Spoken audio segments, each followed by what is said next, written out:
আসসালামু আলাইকুম। আমাদের বাংলাদেশের সমাজ কোথায় গেছে তা এই টেলিভিশন প্রোগ্রামের ফোনালাপ থেকেই আপনারা এখনই শুনতে পারবেন। সমাজ কোথায় গেছে একটু শুনুন ফোনালাপটি। একটা একটা ফোন আছে আমাদের, একটু আসসালামু ফোনটা আলাইকুম। শুনে নিই। হ্যালো। হ্যাঁ ম্যাম, আসসালামু আলাইকুম। ওয়ালাইকুম সালাম, হ্যাঁ শুনছি। ভালো আছেন? হ্যাঁ ভালো আছি। আচ্ছা ম্যাম, আমি আসলে যে প্রবলেমটা হচ্ছে, আমার 2010-এ আমার ফ্যামিলি এসে আর কি বিয়ে হয়েছিল, অ্যারেঞ্জ ম্যারেজ হয়েছিল। হুম হুম। তো তার আগে আমার একটা ছেলের সাথে রিলেশন ছিল। আচ্ছা। তো আমার ফ্যামিলি জানার পরেই আমাকে বিয়েটা দিয়ে দেয়। হুম হুম। প্রথম কথা হচ্ছে, ফ্যামিলি জানার পর বিয়ে দিয়ে দেয়। তুমি কি কলা খেয়েছো? তুমি যে সম্পর্ক করেছিলে ছেলের সাথে, তুমি কি আজকের বাংলাদেশ তো বটেই, বিশ্বে অন্তত শিক্ষিত একটি মেয়েকে জোর করে বিয়ে দেওয়াটা প্রায় অসম্ভব বলে আমি মনে করি। এগুলো একটা ফালতু কথা যে আমাকে জোর করে দিয়ে দিয়েছে, অ্যারেঞ্জ করেছে। তুমি তুমি নিজস্ব কোনো ডিসিশন ছিল না। তোমরা এত কিছু করতে পারো বাংলাদেশের মেয়েরা এখন। আর আমি বিয়ে করতে চাই না অন্য একটা ছেলেকে বা কোনো একটা ছেলেকে, আর জোর করে তোমাকে বিয়ে দিয়ে দিল, এগুলি ফালতু কথা। তখন তোমার প্রেমিকা কই থাকে? তোমার প্রেমিকার প্রথম কথা হচ্ছে, বিয়ের আগে প্রেম করেছো, ভালো কথা।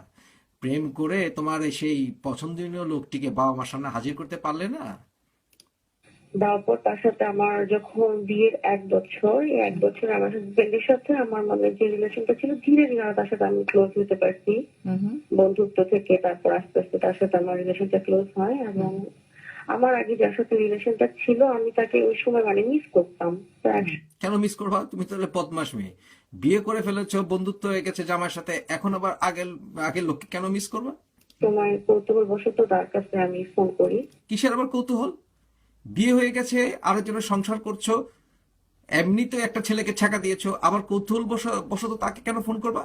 আসলে চোরের মন পিটিশ পিটিশ, হিংসা। দেখতেছো যে তুমি তার সাথে তোমার সম্পর্ক এখন যার সঙ্গে ছিল, সে তোমার থেকে সুখী না তুমি তার থেকে সুখী, এটা হচ্ছে আসল কথা। পরীক্ষা করার জন্য তুমি ফোন করেছিলে। আচ্ছা। ফোন করার পর থেকে তার সাথে আমার কথাবার্তা যোগাযোগ আগের মতো শুরু হয়ে যায়। কেন শুরু হবে? হওয়ার পর থেকে মানে বদমাস কেন শুরু করবো তুমি যোগাযোগ? বদমাস মেয়ে। তার সাথে যখন আমার রিলেশনটা কন্টিনিউ হয়ে গেল, কথাবার্তা দেখা সাক্ষাৎ হচ্ছে মাঝে মধ্যে, হুম হুম। তখন আমি আমার হাজবেন্ডের প্রতি যে একটা কনসেন্ট্রেশন, সেটা দিতে পারতেছিলাম কেন দিবা? তুমি তুমি বেশ্যা, তাই তুমি দিতে পারো না। তুমি বেশ্যা মাগি, তাই। না। আচ্ছা। আসলে আজকে যে ইয়েটা, ওটার সাথে বিশেষত আমার একটা রিলেটিভ না, বাট আমি অনেক বেশি টেনশনে পড়ে না, গেছি। অবশ্যই রিলেটেড, এটা খুব বেশি হ্যাঁ রিলেটেড। হ্যাঁ, যাই হোক, তখন আমি আমার হাজবেন্ডের প্রতি আর দিতে পারছিলাম না, কনসেন্ট্রেশন দিতে পারছিলাম না। না পারার এক পর্যায়ে তার সাথে আমার মিসআন্ডারস্ট্যান্ডিং চলতেছে। আর এদিকে আমার যে বয়ফ্রেন্ড ছিল আগে, তার সাথে আমার রিলেশন কন্টিনিউ চলছে। তুমি তো বেশ্যা, তুমি তোমার জামাইকেও ঠকিয়েছো, তুমি তোমার বয়ফ্রেন্ডকেও ঠকিয়েছো, হুম হুম। দেখা হচ্ছে। তুমি তোমার বাবা মাকেও ঠকিয়েছো। আর এক পর্যায়ে আমাদের 2013 সালে হুম তার সাথে আমার রিলেশনটা অনেক বেশি ডিপ হয়ে গেল। হুম। হুম। কিসের ডিপ ডিপ বলতে তুমি কি বলছো? মানে সেক্স করেছো, তাই তো? তুমি বিয়ে থাকা অবস্থায় তুমি তোমার বয়ফ্রেন্ডের কাছে ফেরত গিয়ে তুমি সেক্স করেছো। ডিপ হয়ে যাওয়ার কারণে আমার হাজবেন্ডের সাথে আমার অনেকটা দূরত্ব সৃষ্টি হয়ে গেল। তা তো হবেই। এবং আমার হাজবেন্ডের প্রতি মানে আমার একটা অনীহা কাজ করতে শুরু পুরনো চাল ভাতে পারে, তাই না? করলো। এবং আমার যে বয়ফ্রেন্ড, তার সাথে আমি অনেক বেশি উইক হয়ে পড়লাম। আচ্ছা। এবং আমার যে সাথে রিলেশন, সে মাঝে মধ্যে আমাকে বলতো যে তুমি যদি 2টা বেবির মাও হয়ে যাও, তারপর আমি তোমাকে মেনে নিতে পারবো। আহা, তুমি যদি 2টা বেবির মা হয়ে গেল তোমাকে মেনে নিবে? এই শালা বয়ফ্রেন্ডও কুত্তার বাচ্চা। তোর বেটা, তোর গার্লফ্রেন্ডের তোরে ছ্যাক দিয়া চলে গেছে আরেক বেটার ঘর করতে, তুই এখন আবার ওই সেকেন্ড হ্যান্ড মাল তুই পাওয়ার জন্য অস্থির হয়ে গেছিস। শালা কুত্তার বাচ্চা। যাও, এখনো আমি তোমার জন্য ওয়েট করতেছি। ওকে। তো এক পর্যায়ে যেটা হলো, আমার হাজবেন্ডের সাথে ব্যাপারগুলো নিয়ে মিসআন্ডারস্ট্যান্ডিং এ এমন একটা চরম পর্যায়ে গেল, আমি তার কাছে ডিভোর্সের জন্য আপিল করলাম। শুয়োরের বাচ্চা, তুই তো ডিভোর্সের জন্য যাবি, কুত্তার বাচ্চা মাগি কোথাকার। আচ্ছা। যে তুমি আমাকে ডিভোর্স দিয়ে দাও, আসলে তোমার সাথে আমার রিলেশন কন্টিনিউ করা যাচ্ছে না, হুম হচ্ছে না, আমি তোমাকে মেনে নিতে পারতেছি না। হুম। হুম।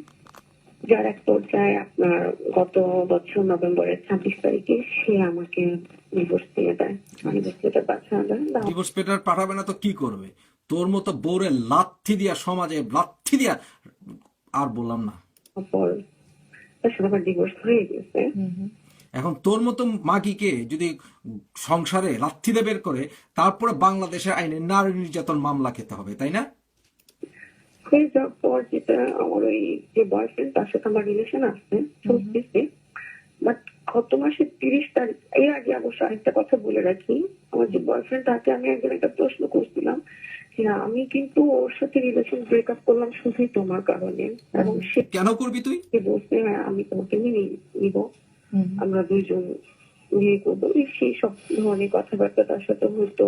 হুম হওয়ার পর সে আর কি আমাকে একদিন একটা কথা, যখন আমার হাজবেন্ডের সাথে আমার ডিভাইডেশন হয়ে গেল, তারপর হঠাৎ একদিন সে আমাকে বললো যে দেখো আমার লাইফে একটা অ্যাক্সিডেন্ট হয়ে গেছে, যখন তুমি অ্যাক্সিডেন্ট ছিলা। আমি বললাম, কি হচ্ছে? সে বললো যে আমাকে ট্রাফিক ফেলে আমাকে একটা বিয়ে করতে হয়েছে। ট্র্যাপে ফেলে বিয়ে করে নাই, ওই তুই যখন গেছিলি গা বেডি, ওই পোলা কইছে যাস শালা তুই গেছিস আমি একটা বিয়ে করব, এইটা হচ্ছে আসল কথা। কিসের ট্র্যাপে ফেলে? একটা ছেলেকে আবার ট্র্যাপে ফেলে বিয়ে করে কি?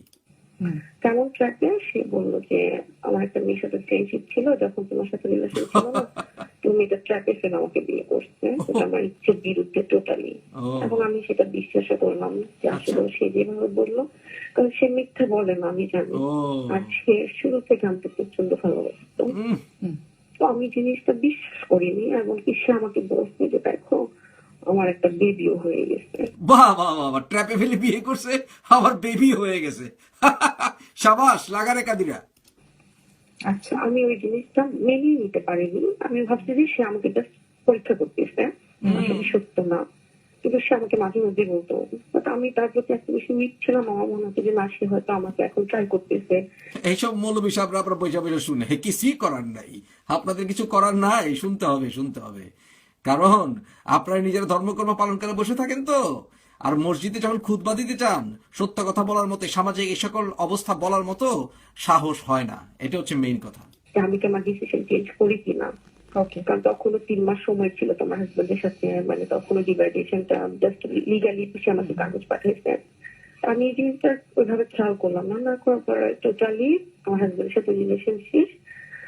গত মাসের 30 তারিখে হঠাৎ করে আমি যে কোনো একটা ইসের মাধ্যমে জানতে পারলাম যে আসলে ঘটনাটা সত্যি, সে একটা বিয়ে করছে, তার সাবাস সাবাস সাবাস, আল্লাহর বিচার। হ্যাঁ 6 মান্থ বেবিটা। এরপর থেকে আমার ভেতরে সবসময় কন্টিনিউ একটা জিনিস কাজ করে যে আমি এটা কি করলাম, এটা কেন হলো। তারপর যখন আমি তাকে বললাম, সে বললো যে দেখো আমি তোমাকে আগে বলিনি, এই কারণে আমি আগে বললে তোমাকে পারতাম না। পোলা তোমার প্রতিশোধ নিছে তোমার উপরে, বুঝছে? কারণ তুমি তুমি যে বদমাস এটা পোলা আগেই বুঝতো।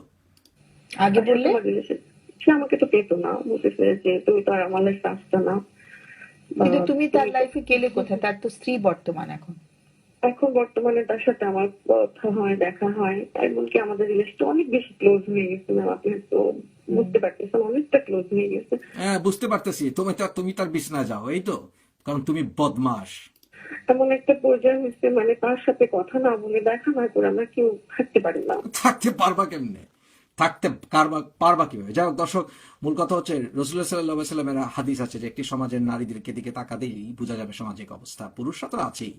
সুতরাং আমাদের বাংলাদেশ সমাজ কোথায় গেছে? বাংলাদেশের এই সামাজিক অবক্ষয় দূর করার জন্য অবশ্যই আমাদের ধর্মীয় মূল্যবোধকে পুনর্জাগরিত করতে হবে। ধন্যবাদ।